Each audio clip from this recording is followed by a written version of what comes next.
नमस्कार, मैं अजय वालिया स्वागत करता हूं आपका अपने YouTube चैनल धर्मध्वज में। देखिए, विज्ञान, टेक्नोलॉजी और लॉजिकल थिंकिंग का ये दौर है। पुरानी आस्थाओं के, पुरानी परंपराओं के महल लगातार ढहते जा रहे हैं, जिनके ऊपर विज्ञान अपनी वैज्ञानिक धारणाओं और आविष्कारों की नई नई इमारतें खड़ी करते जा रहा है। और ऐसे वैज्ञानिक दौर में मैं आपके सामने हाजिर हुआ हूं सैकड़ों हजारों साल पुराने परंपरागत और विवादास्पद विषय ज्योतिष को लेकर। ज्योतिष को लेकर सवाल अनगिनत हैं कि जैसे क्या ज्योतिष में रत्ती भर भी सच्चाई है या ये केवल एक पाखंड है? क्या ये केवल एक मृत परंपरा है जिसकी शायद विज्ञान की कमी के चलते हमारे पूर्वजों को कभी कोई ज़रूरत रही होगी, लेकिन आज के इस वैज्ञानिक युग में अब इसकी कोई ज़रूरत, कोई आवश्यकता महसूस नहीं होती। कोई शक या कोई दो राय नहीं है कि देश का एक बड़ा बुद्धिजीवी वर्ग और विज्ञान को प्राथमिकता देने वाले लोग कहते हैं कि ज्योतिष केवल एक पाखंड है, एक झूठ है, एक धोखा है।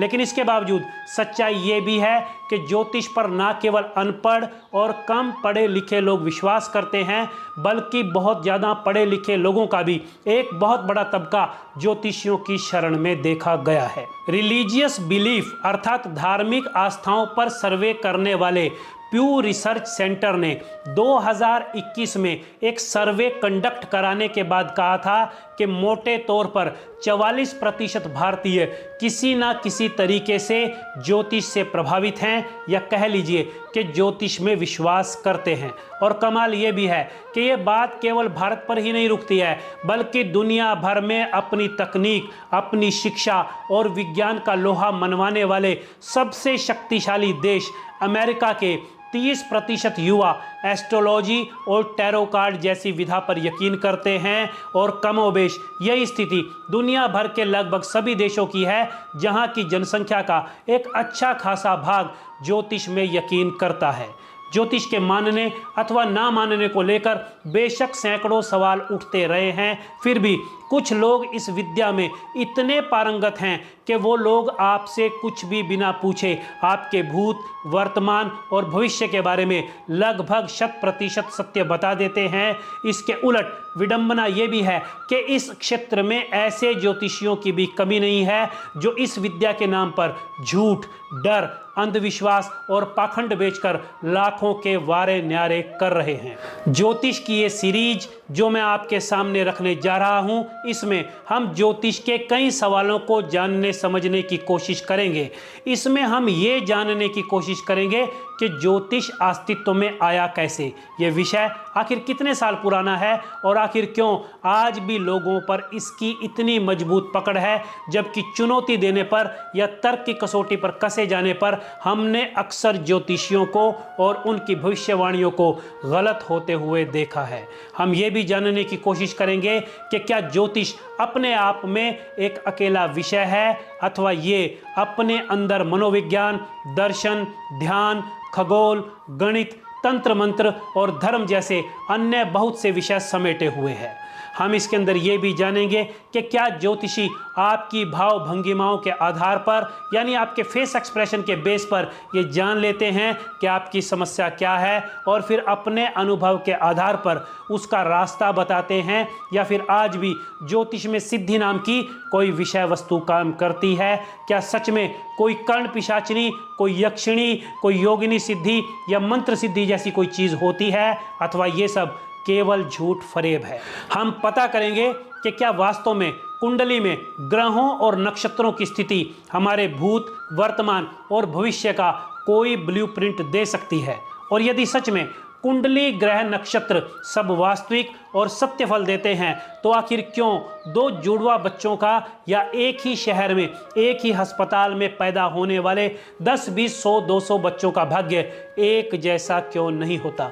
यदि सच में कुंडली, ग्रह, नक्षत्र सब वास्तविक और सत्य फल देते हैं, तो कैसे किसी प्राकृतिक आपदा जैसे भूकंप, सुनामी, बाढ़ या लैंड स्लाइडिंग आदि में, या किसी बड़े ट्रेन या जहाज दुर्घटना या युद्ध अथवा आतंकवादी हमले में क्यों क्यों अलग अलग दिन अलग अलग जगह पर पैदा हुए अलग अलग ग्रह, राशि और नक्षत्रों की कुंडलियों वाले एक दूसरे से बिल्कुल अनजान लोग एक ही जगह पर एक साथ मारे जाते हैं?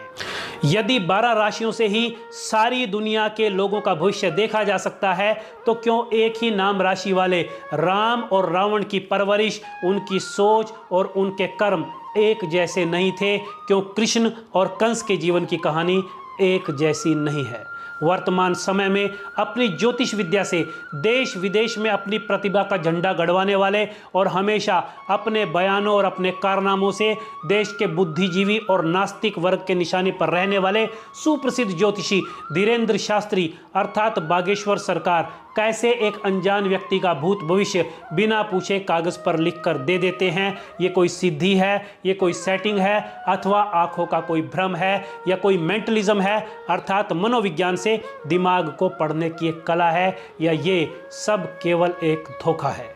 हम लोग ये भी जानने की कोशिश करेंगे कि क्या ज्योतिष कोई विज्ञान है या ये केवल एक छद्म विज्ञान स्यूडो साइंस है जिसमें शब्दों का लबादा उड़ाकर इसे जबरन विज्ञान बनाया गया है, अथवा वास्तव में ही इसके अंदर कुछ निश्चित सिद्धांत और कुछ नियम काम करते हैं। हालांकि पिछले कुछ समय में मैंने ज्योतिष को केवल इतना जाना है कि मैंने कुछ भी नहीं जाना है, क्योंकि ज्योतिष का विस्तार आकाश की तरह लगभग अंतहीन ही है। या कह लीजिए कि ज्योतिष एक महासागर जैसा है जिसमें किसी बिरले इंसान को ही गोता लगाने पर कोई कीमती रत्न या कोई मोती मिलता है और ज़्यादातर लोग यहाँ से खाली ही लौटते हैं। सवाल बहुत सारे हैं और इन सब सवालों के साथ मेरा मन है कि मैं आपके साथ ज्योतिष की इस अनंत यात्रा पर निकल चलूं और आप सबके साथ जानने समझने की कोशिश करूं कि वास्तव में ज्योतिष क्या है।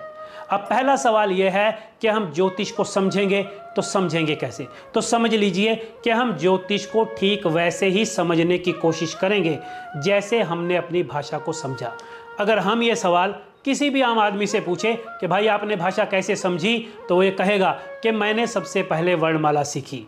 पहले हमने अ आ इ ई क ख ग आदि सीखा, लेकिन ये गलत है। हमने भाषा को ऐसे नहीं सीखा, बल्कि जब हम छोटे थे तो हमने सबसे पहले भाषा की ध्वनियों को सुना, हमने बोलचाल की आवाज़ों को सुना, हमने सबसे पहले उन आवाज़ों को सुना जो हमारे आसपास के लोग, हमारे माँ बाप, हमारे दादा दादी बोल रहे थे। फिर थोड़ा समय बीतने के बाद धीरे धीरे हमने उन्हीं ध्वनियों को, उन्हीं आवाज़ों को पहले तुतलाती हुई भाषा में और फिर धीरे धीरे करके स्पष्ट भाषा में बोलना शुरू किया, और धीरे धीरे लगातार बोलने से हमारा शब्दकोश विकसित होता चला गया और हम अपने आप को एक्सप्रेस करना सीख गए। इसके बाद शुरू हुई हमारी औपचारिक शिक्षा, यानी हम स्कूल चले गए। और तब क्या हुआ?